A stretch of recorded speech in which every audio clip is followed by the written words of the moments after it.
আসসালামু আলাইকুম প্রিয় দর্শক, অন্য মঞ্চের আলাপ চাইতায় আপনাদের সকলকে আমন্ত্রণ জানাচ্ছি। আসসালামু আলাইকুম। দায়িত্বশীল পত্রপত্রিকা খবর আসে যে পুলিশকে গ্রিন সিগন্যাল দেওয়া হয়েছে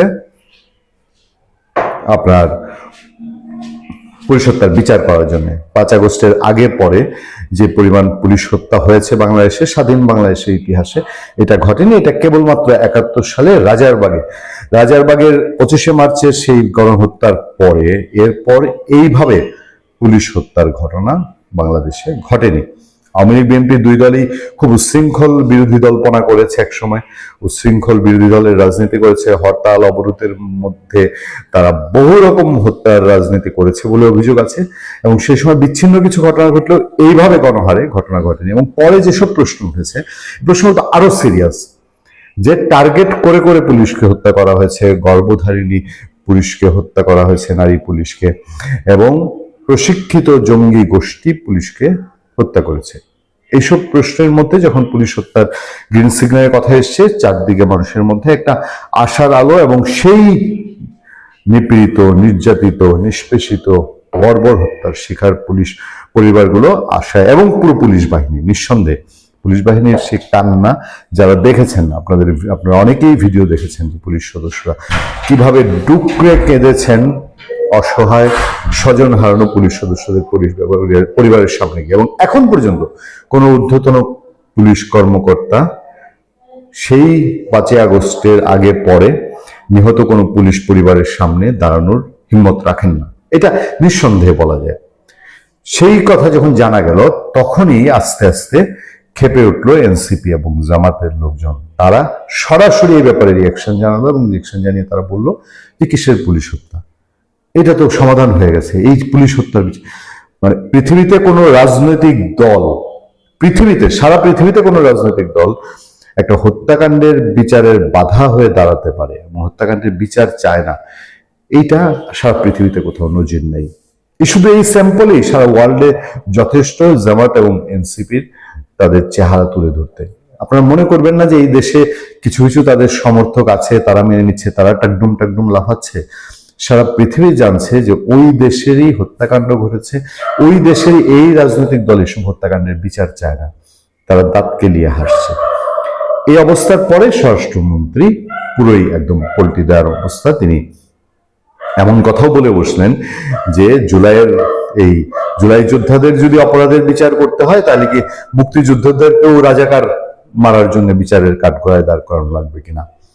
এরপরে আর বলার কিছুই থাকে না, সবাই চুপ করে যান। এবং সর্বশেষ গত 2 দিন আগে জাতীয় সংসদ ভবনে বিশাল ঢাকঢোল পিটিয়ে তারা মিটিং করে জানালেন যে জুলাই সেই ইউনূস গভর্নমেন্টের যেই আপনার একে একে যেই অধ্যাদেশগুলো হয়েছিল, সেই 132টা 33টা অধ্যাদেশের মধ্যে জুলাই যোদ্ধাদের ইন্ডিমনিটি, মানে তাদের দায় মুক্তি, এইটার ব্যাপারে সবাই একমত হয়েছে, সুতরাং তারা দায় মুক্তি পেয়ে যাবে।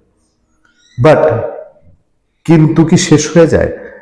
আমি তো একটা কথা বলেছি যে পুলিশ বাহিনীকে মনোবল সম্পূর্ণভাবে ফিরিয়ে আনার জন্য, তাদেরকে সরকারের আস্থায় আনার জন্য এবং সরকারকে তাদের আস্থায় নেওয়ার জন্য পুলিশ হত্যাকাণ্ডের বিচার টুডে অর টুমরো হয়তো করতেই হতে পারে। এবং বিএনপির মধ্যে যে এটার দ্বিমত নাই, এটা আমি বিশ্বাস করি না। আমি জানি, আমার বিশ্বাস যে বিএনপির মধ্যেও এই পুলিশ হত্যা নিয়ে যথেষ্ট দ্বিমত আছে।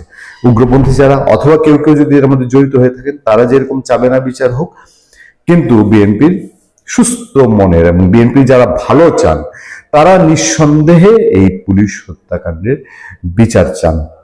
এই সমস্ত চাপ এবং এই পরিস্থিতি বিএনপিকে মোকাবেলা করতে হবে না।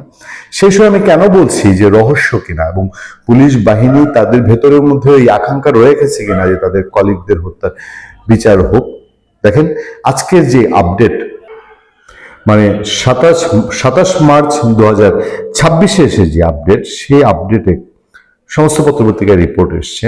সেই রিপোর্টে বলা হচ্ছে পুলিশ হত্যার বিচার নিয়ে আইজিপির যে বক্তব্য, সেখানে 5 আগস্টের আগেও পরে পুলিশ সহ অনেক মানুষ মারা গেছে, এ বিষয়ে আইন অনুযায়ী ব্যবস্থা নেওয়া হবে বলে জানিয়েছেন পুলিশের আইজিপি আলী হোসেন ফকির।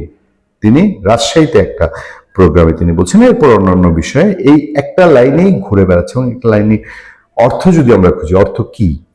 যদি বলি যে আইন অনুযায়ী পুলিশ হত্যা, তিনি যে বলছেন যে আইন অনুযায়ী ব্যবস্থা নেওয়া হবে, এখন আইন যদি দায় মুক্তির থাকে, তাহলে কি ওই দায় মুক্তির আইন অনুযায়ী, নাকি একটা হত্যাকাণ্ডের যে বিচার হয় সেই বিচারের আইন অনুযায়ী? আপনাদেরকে আরেকটা কথা আমি মনে করিয়ে দিই, সরকার উসিলা দিচ্ছে এবং সরকার কারণ দাঁড় করাচ্ছে যে জুলাই সনদে তারা সম্মতি হয়েছে, জুলাই সনদে পুলিশ হত্যার দায় মুক্তির ব্যাপারে ঐকমত্য হয়েছে। বাট এই জুলাই সনদ তো আদালতে অলরেডি চ্যালেঞ্জ হয়ে গেছে এবং আদালতে এটা বিচারাধীন চলে গেছে। আগামী অল্প কিছুদিনের মধ্যে কোর্ট খুললে পরে, কোর্টে ভ্যাকেশন চলছে উচ্চ আদালতে, কোর্ট খুললে পরে এটা 2-4টা শুনানির মধ্যেই জানা যাবে উচ্চ আদালত কি সিদ্ধান্ত দেয়।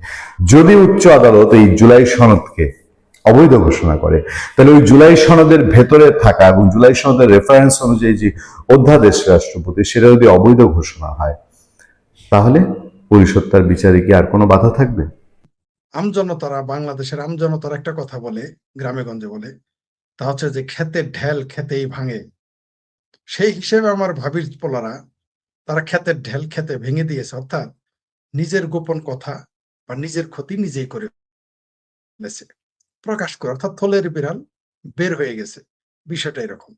আমরাও কিন্তু এই কথাটাই বলতাম যে এই যে এত রক্তপাত, হানাহানি হলো, খুন তো হয়েছে, হত্যা তো হয়েছে, যদি রক্তপাত, জীবন, আত্মত্যাগ এগুলো দেশের স্বার্থে হয়, সমাজের স্বার্থে হয়, রাষ্ট্রের স্বার্থে হয়, পৃথিবীর স্বার্থে হয়, সেগুলোর বলিদান কিন্তু পৃথিবী মনে রাখবে এবং সেটা সার্থক।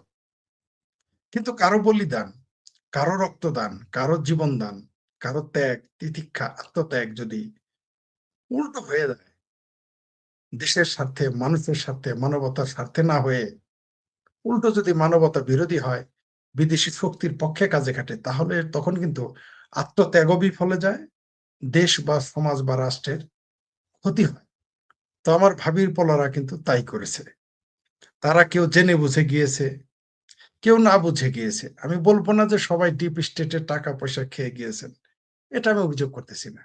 কারণ মানুষ কখনো কখনো বিভ্রান্ত হয়, কোনো সন্দেহ নেই, ভুল করে। এই শ্রেণীটাই বেশি। আমরা কিন্তু আগেই বুঝেছিলাম 2018 সালে যখন এই আন্দোলন শুরু হয় কোটা নামে, আমরা তখনই বলেছিলাম এটা কোটা না খোটা সময় হলে বোঝা যাবে। খোদ আওয়ামী লীগ সরকারকে আমরা বুঝাইতে পারি নাই, কিন্তু আমরা অনুমান করেছিলাম। কারণ প্রত্যেকটা মিছিল মিটিং এ যখন দেখেছি যে এরা শিবিরের মেসের যাত্রী, শিবিরের মেসে খাওয়া, চলাফেরা, শিবিরের বাসে চলা, শিবিরের কোচিং সেন্টারে পড়া, এই ছেলেগুলো কোথা থেকে আসে? ঢাকা শহরে আমরা আন্দোলন করি দীর্ঘদিন যাবৎ, মফস্বলে বরং কম করেছি। যত ছোট দল হোক বা বড় দল হোক, আন্দোলন করলে আমরা বুঝতে পারি যে এই লোকগুলো এই দলের, এই পক্ষের, এই মতের আসছে। এমনকি যারা ভাড়াটিয়া আসে খাটে, যারা 500, 700, 200, 400, 1000 টাকায় খ্যাপ মারতে আসে মিছিলে, আন্দোলনে, তাদেরও আমরা চিনি। কিন্তু এই যে 18 সালে যখন কোটা বিরোধী আন্দোলন হলো, এইখানে কিন্তু এদের পরিচয় প্রকাশ্য ছিল না। এদের কারো রাজনৈতিক পরিচয় সামনে ছিল না স্পষ্ট। সুতরাং এটা সন্দেহজনক ছিল, আমরা বলেছি। আওয়ামী লীগ সরকার এবং আওয়ামী লীগের যারা ব্যক্তি ছিলেন, নেতা ছিলেন, তারা এটাকে মনে করেছে যেভাবে বিএনপির আন্দোলনকে তারা থামিয়ে দিয়েছে, ঠিক সেভাবেই তারা এটাও থামিয়ে দিবে। কিন্তু এটা তারা পারেনি। কেন পারেনি? কারণ প্রতিপক্ষ চিহ্নিত ছিল না। প্রতিপক্ষ যখন চিহ্নিত না থাকবে, আপনি তার সাথে পারবেন না, এটাই স্বাভাবিক। হয় সে আন্দোলন দাঁড়াবে না কোনোভাবেই, আর না হয় ওই আন্দোলন আপনার ভয়ঙ্কর ক্ষতি করবে। যেটা আমরা দেখলাম, ক্ষতি হয়ে গেল, যেটা আমরা দেখলাম।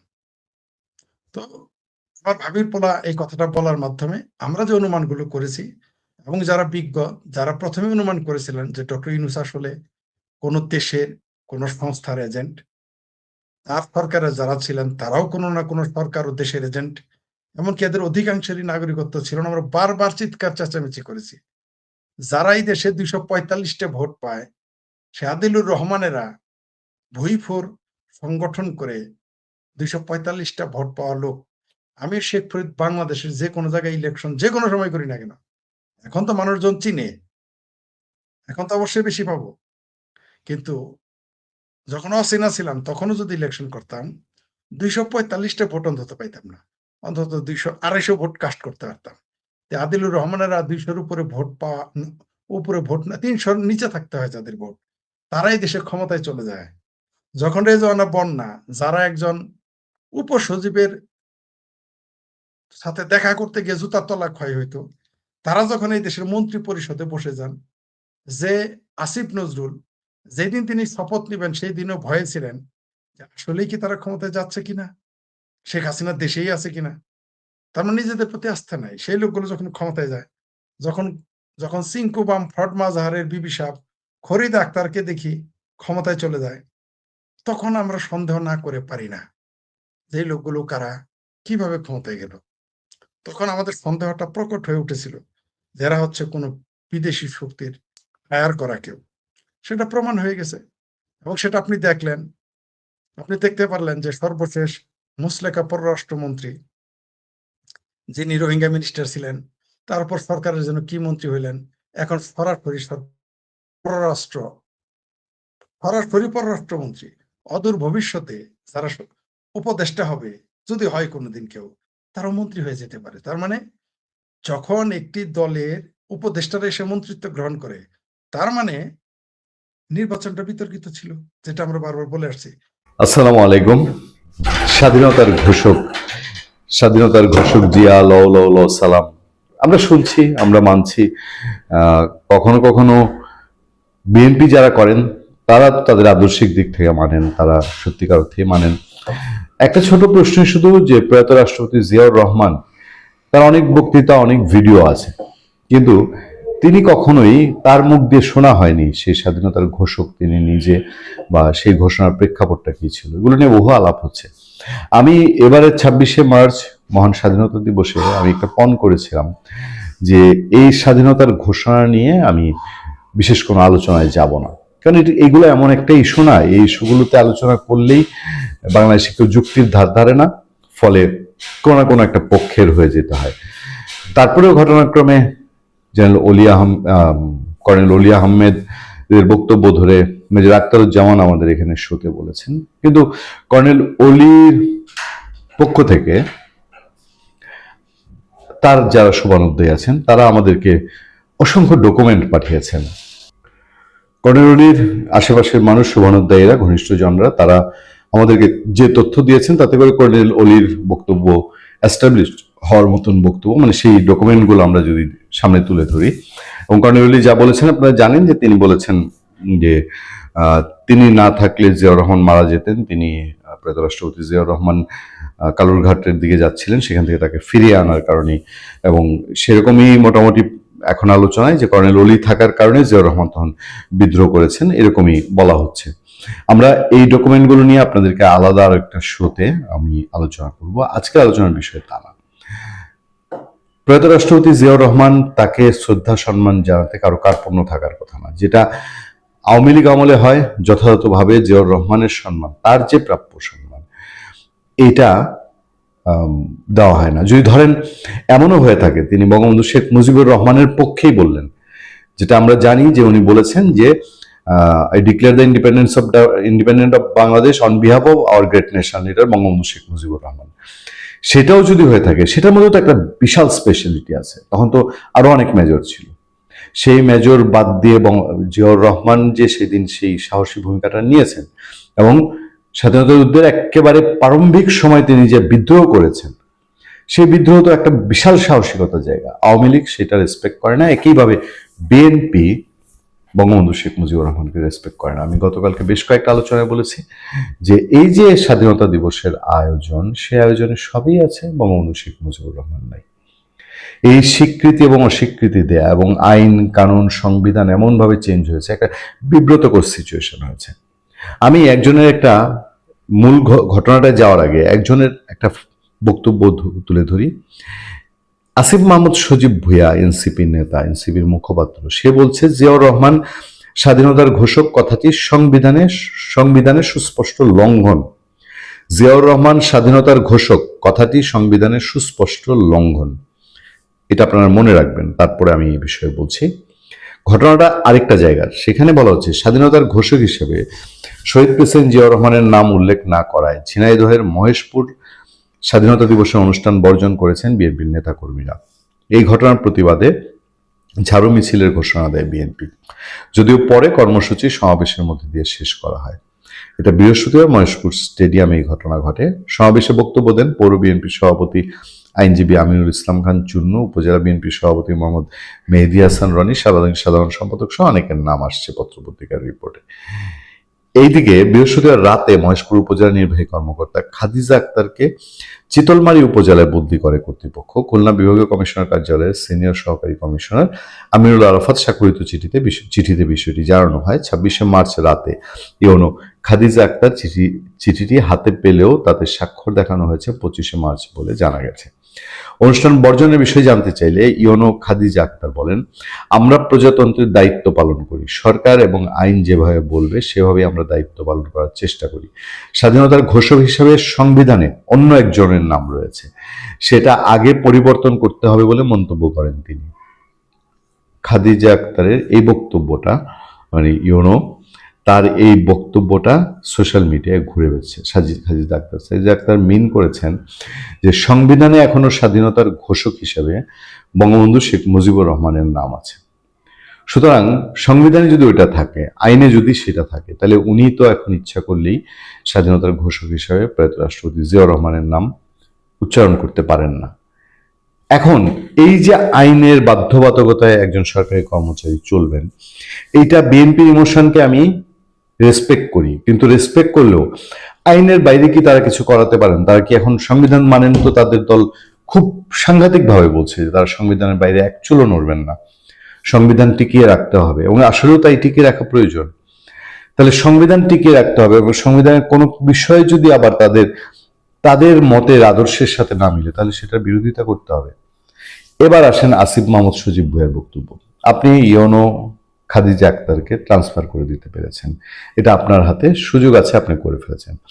আপনি কি পারবেন এই যে নাহিদ ইসলাম আসিফ মাহমুদ সজীব ভুঁইয়া যে বলছে যে জিয়াউর রহমান স্বাধীনতার ঘোষক কথাটি সংবিধানের সুস্পষ্ট লঙ্ঘন, এটা আপনি প্রতিবাদ করতে? এটা প্রতিবাদের কোনো ভাষা, কোনো যুক্তি কি আপনার হাতে আছে? আমরা একটু দেখতে চাই খাদিজা আক্তার একেবারেই ধরেন আমাদের আমলাতন্ত্রের একেবারে ফিল্ড লেভেলের দিকে তিনি কর্মকর্তা, তার ক্ষেত্রে এক হাত দেখিয়ে নেওয়া গেছে। আসিফ মাহমুদ সজীব ভুঁইয়ার দিকে কি এক আঙ্গুল বাড়াতে পারবেন? ইউনূসের অন্তর্বর্তী সরকারের 18 মাস বঙ্গভবনের 4 দেয়ালে এক প্রকার বন্দী দিয়েছিলেন রাষ্ট্রপতি মোহাম্মদ শাহাবুদ্দিন। নতুন রাজনৈতিক সরকার আমলে বেশ খোশ মেজাজি আছেন তিনি। সাংবিধানিক বাধ্যবাধকতা থাকা সত্ত্বেও যেখানে ইউনূস রাষ্ট্রপতির সঙ্গে চোখাচোখি করতে চাইতেন না, সেখানে এখন প্রধানমন্ত্রীর সঙ্গে একদিনে 2 বার সাক্ষাতের ঘটনাও ঘটেছে। প্রেস উইং থেকে শুরু করে ইউনূসের কেড়ে নেওয়া কিছু সুযোগ সুবিধা রাষ্ট্রপতি এই আমলে ফিরেও পেয়েছেন। তবে বিপরীতে বিরোধী পক্ষ জামাত ও এনসিপি অবশ্য ভাঙ্গা টেপ রেকর্ডার বাজানোর মতোই রাষ্ট্রপতির পদত্যাগের দাবি করে যাচ্ছে। 1 মাস আগে নতুন সরকার শুরুর দিকে অবশ্য বাংলাদেশের গণমাধ্যমগুলোতে নতুন রাষ্ট্রপতি কে কে হতে পারেন সে খবরের ধুম পড়ে গিয়েছিল।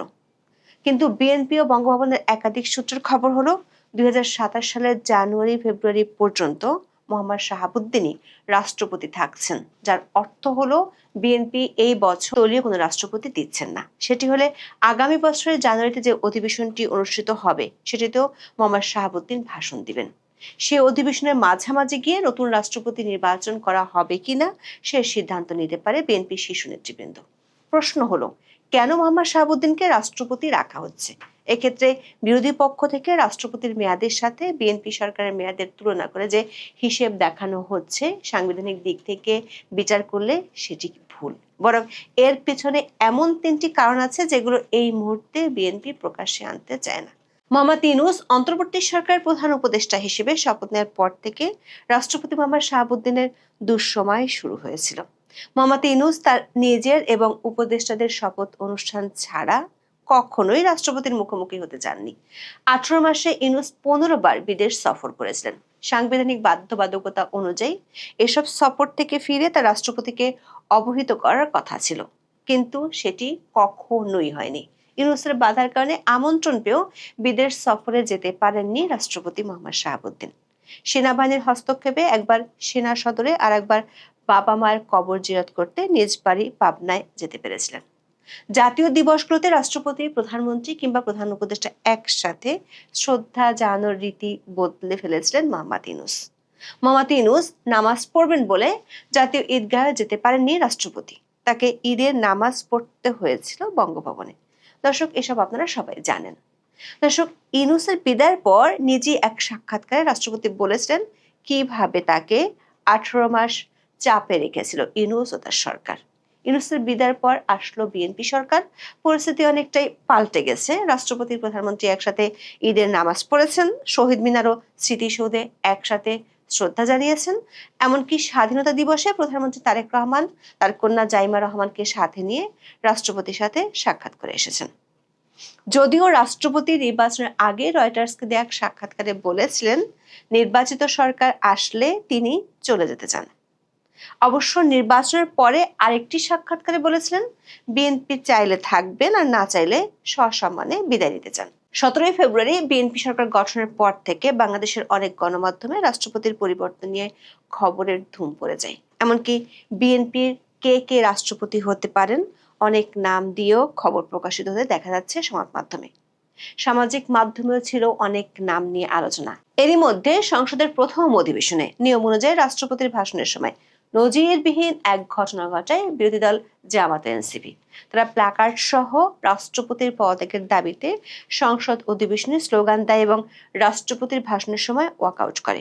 অবশ্য বিস্ময়কর হলো সত্যি জামায়াত ইসলামের পক্ষ থেকে আবার রাষ্ট্রপতি সেই ভাষণের উপর 50 ঘন্টা আলোচনার জন্য প্রস্তাব করা হয়েছিল। রাষ্ট্রপতির পদত্যাগের দাবিটি আগের মতো আর তেমন জোরালো না থাকলেও বিরোধী শিবির থেকে এখন মাঝে মধ্যে রাষ্ট্রপতির পদত্যাগ চেয়ে বক্তব্য দেওয়া হয়।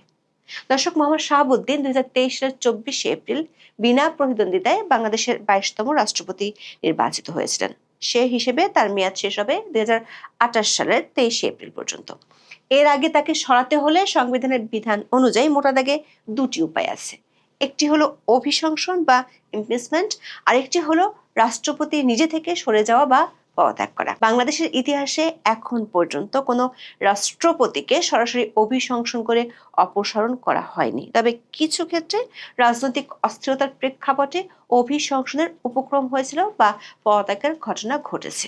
2002 সালে বিএনপি সরকারের আমলে তৎকালীন রাষ্ট্রপতি একিউএম বদরুদ্দোজা চৌধুরীর বিরুদ্ধে সংসদীয় দল অনাস্থা এনেছিল এবং অভিশংসনের প্রক্রিয়া শুরুর প্রস্তুতি নিয়েছিল। তবে অভিশংসন ভোটের আগেই তিনি পদত্যাগ করেন। বাংলাদেশের সংবিধানের 4th ভাগের নির্বাহী বিভাগের প্রথম পরিচ্ছেদের 12 নম্বর অনুচ্ছেদে রাষ্ট্রপতির অভিশংসন প্রক্রিয়ার বিস্তারিত বলা হয়েছে। প্রথমে সংসদের মোট সদস্যের সংখ্যাগরিষ্ঠ অংশের বা অর্ধেকের বেশি স্বাক্ষরে অভিযোগ লিখে স্পিকারের কাছে একটি প্রস্তাবের নোটিশ দিতে হবে।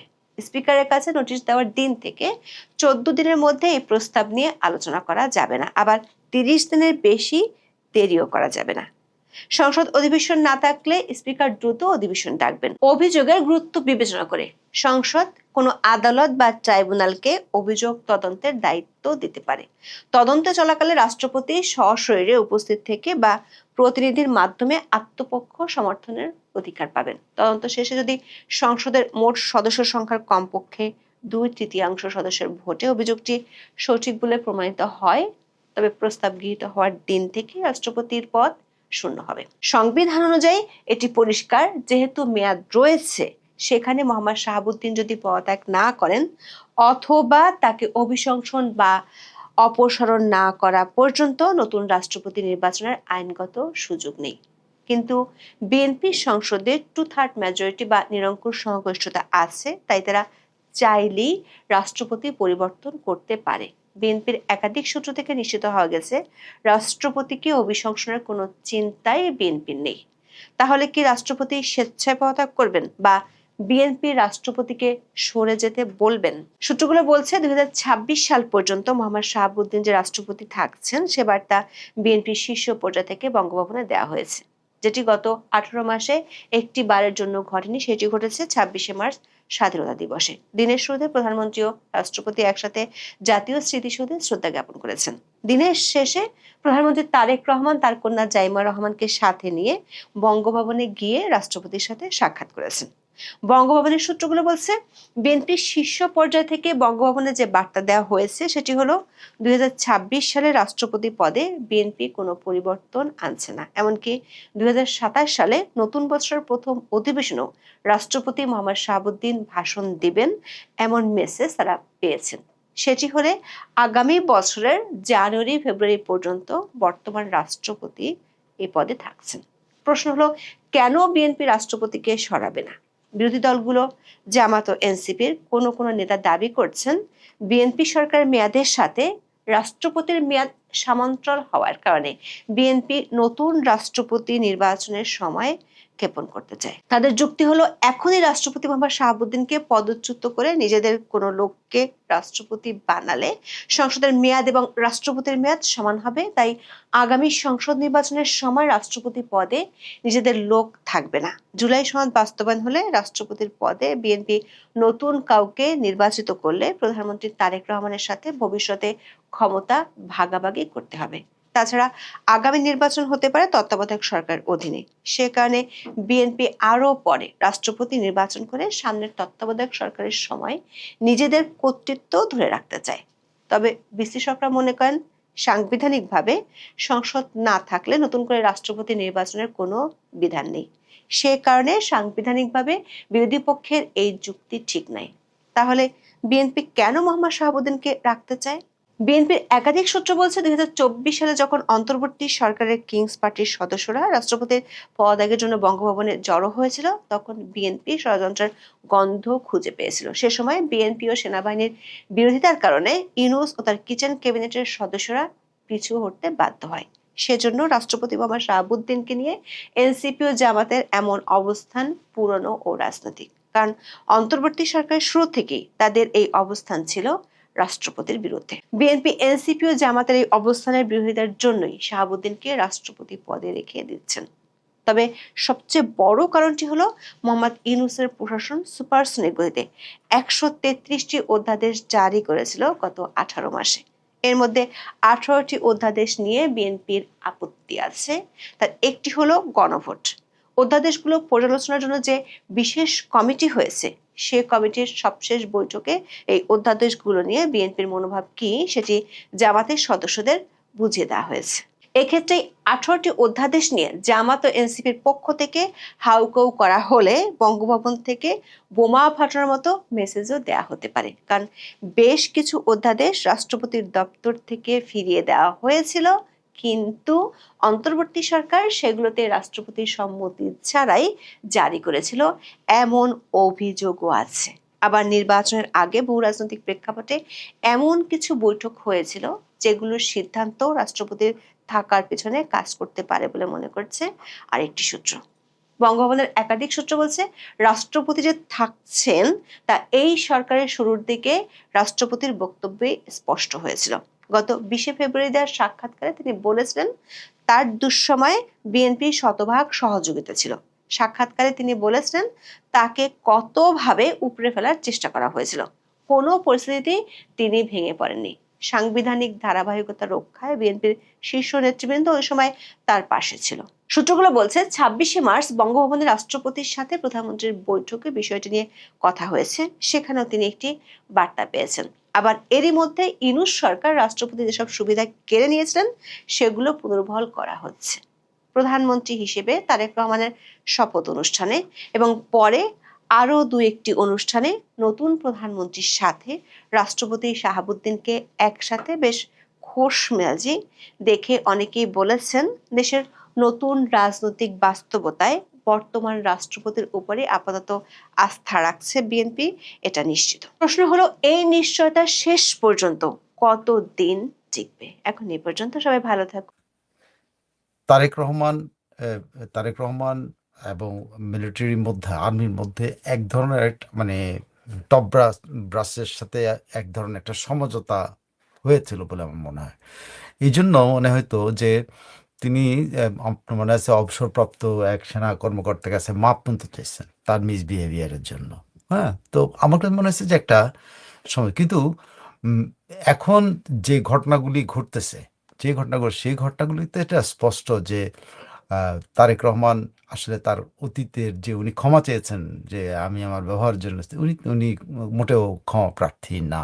এবং উনি ওনার উপরে যা যা হয়েছে এটার একটা, বা ওনার পরিবারের উপরে যা যা, যেটা উনি বলছেন, আপনি নিশ্চয়ই মনে আছে যে উনি ওনার একটা বক্তব্যে এই ইলেকশনের অনেক আগে, মানে উনি তখন লন্ডন থেকে একটা বক্তব্যে উনি একটা তার পরিবার নিয়ে, তার বাড়ি নিয়ে অনেক আক্ষেপ করে উনি কথাগুলি বলছেন। কিন্তু তখন মনে হয়েছিল এটা আক্ষেপ, শুধুমাত্র একটা আক্ষেপের, যে তখন মনে হয়েছিল যে শেখ হাসিনার উপরে তার সমস্ত ক্ষোভ, যে শেখ হাসিনা তার মাকে, সুস্থ মাকে জেলে নিয়ে গেছেন, আসার পর অসুস্থ হয়েছেন, তার ভাই, সুস্থ ভাই বেরিয়ে গেছে, বাড়িতে ছিল, তাকে ধরে নিয়ে দেশের বাইরে গেল, সে মারা গেল। তারপরে তার নিজের কথা তিনি নিজে বলেন নাই, বাড়িটার কথা উনি বলছেন যে বাড়িতে ওনার কত বছর। সো তখন মনে ছিল শেখ হাসিনার প্রতি একটা কিন্তু এখন এসে দেখা যাচ্ছে যে এটা শুধু শেখ হাসিনা না, তৎকালীন সেনা অফিসাররা যারা ওই সময় সরকার পতনের সাথে বা সরকারকে নামানোর সাথে জড়িত ছিল, তাদের সাথেও কিন্তু তাদের উপরও তার প্রচণ্ড ক্ষোভ আছে। এবং এই ক্ষোভের একটা জিনিস আপনি দেখেন, এটা এখন আরো বেশি পরিষ্কার যে তাজুলরা কোত্থেকেই এই শক্তিটা পেয়েছিল, যে সেনা কর্মকর্তা, সার্ভিং সেনা কর্মকর্তাদেরকে মনে আছে যে কি বলে, আটক করা থেকে, গ্রেপ্তার করা থেকে শুরু করে তাদেরকে আদালতে হাজির করানো পর্যন্ত, তখন আর্মির সাথে অনেক কনফ্লিক্ট চলতেছিল, আর্মি দিতে চাচ্ছিল না, অনেক বাজছিল। এবং ওয়াকারুজ্জামান অনেকবার বলছেন যে ওই চ্যাপ্টারগুলো ক্লোজ করার জন্য, কিন্তু পারেন নাই। তো এখন মনে হচ্ছে যে তারেক রহমানের সাথে তাজুলরাও কিন্তু তারেক রহমানের এই মনোভাবটা জানতেন বলেই কিন্তু সার্ভিং আর্মি অফিসারদেরকে ওইভাবে অ্যারেস্ট করা হয়েছিল। আরেকটা গুরুত্বপূর্ণ দেখেন যে অনেক কিছু প্রকাশ হয় না আমাদের দেশে, আমরা অনেক কিছু সাংবাদিকদের, সেটা আরেকটা তো আছে যে মামুন খালেদ, যিনি, যে লেফটেন্যান্ট জেনারেল মামুন খালেদ, যাকে ধরা হলো, এই যে ডিজিএফআই এর সাবেক মহাপরিচালক, তার কথা যদি আপনি কোর্টের ভিতরে যে বক্তব্যগুলো আছে সেগুলো প্রত্যেকটা, বেশ কয়েকটা প্রত্যেকটা না, বেশ কয়েকটা পড়তে হুবহু একই রিপোর্টিং হয়েছে। তার মানে রিপোর্টিং এই জিনিসগুলো বাইরে আসার জন্য একটা গ্রুপ আছে, মানে আর্মিতে যে আহ, মানে মানে তারেক রহমান মানে এককভাবে নিয়ন্ত্রণ করছেন বিষয়টা এরকম নাই।